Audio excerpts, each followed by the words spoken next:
नमस्कार, मी अश्विन बापट. आपण बघताय 10च्या बातम्या एबीपी माझावर. बुलेटिनच्या सुरुवातीला मराठा आरक्षणासंदर्भातली एक मोठी बातमी. उद्यापासून मुंबई उच्च न्यायालयाचे मुख्य न्यायमूर्ती रवींद्र घुगे यांच्या अध्यक्षतेखालील पूर्ण खंडपीठासमोर मराठा आरक्षण सुनावणी ही सुरू होणार आहे. विद्यार्थ्यांचे रखडलेले प्रवेश पाहता सर्वोच्च न्यायालयाने प्रकरण लवकर निकाली काढण्याचे आदेश दिलेत. राज्य सरकारने एससीबीसी कायद्याअंतर्गत दिलेल्या 10% मराठा आरक्षणाविरोधातील याचिका दीर्घ काळापासून हायकोर्टामध्ये प्रलंबित आहे आणि या पार्श्वभूमीवर ही सुनावणी महत्वाची आहे. वेदांतने याबद्दल अधिक माहिती देतील. वेदांत, उद्यापासून सुरू होणारी सुनावणी किती महत्वाची आहे, नेमका काय निर्णय यामध्ये येऊ शकतो?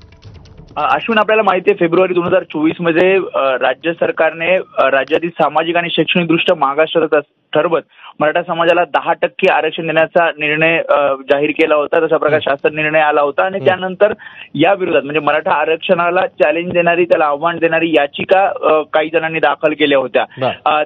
याचिका दीर्घकाळापासून प्रलंबित आहे आणि ज्या प्रकारे या याचिका प्रलंबित आहे त्यानुसार सर्वोच्च न्यायालयाने जे 15 मे रोजी निर्देश दिले त्यानुसार मुंबई उच्च न्यायालयाने आता या सर्व याचिकांवर सुनावणी घ्यायची आहे. कारण आपण बघतोय की वैद्यकीय प्रवेशात सुद्धा 10% मराठा आरक्षणाला आव्हान देणाऱ्या याचिकेवर तात्काळ निर्णय घ्या, अशा प्रकारचे आदेश सर्वोच्च न्यायालयाने दिलेले आहेत. आणि त्यानुसार काही मराठा आरक्षणाला आव्हान देणाऱ्या याचिका आहेत तर काही समर्थनार्थ याचिका आहेत. त्यामुळे एकत्रित या सर्व याचिकांवर सुनावणी मुंबई उच्च न्यायालयात उद्यापासून सुरू होईल. धन्यवाद वेदांत या सगळ्या सविस्तर माहितीबद्दल. आता बातमी आहे स्थानिक स्वराज्य संस्था निवडणुकांसंदर्भातली. या निवडणुकांसाठीच्या हालचालींनाही वेग आला.